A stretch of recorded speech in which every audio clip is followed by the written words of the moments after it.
In this video, I'll show you how to adjust the duration of text in Canva. So let's jump into it. So the first thing you need to understand is you need to do this in a video project. So go ahead and click on Create Design and then go to Video. This has to be a video project. You can't do it in any other project. So I'll use this project. I've just dragged on a video and we'll go ahead and add some text. So we'll go to text, we'll go heading, and I'll just add text.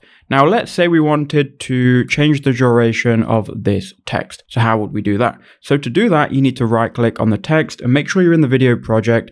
Then go ahead and click Show Timing. And from here, you'll have your text layer appear. And from here, you can adjust by dragging left and right on either the start or the end of the text. You can also move it to where you need it to be on your clip. So let's say we need it for the first 3 seconds. So now our text will only show for the first 3 seconds. If we play it, you can see the text will disappear here. So that's how you can adjust the duration. Go ahead and then download your video by clicking download.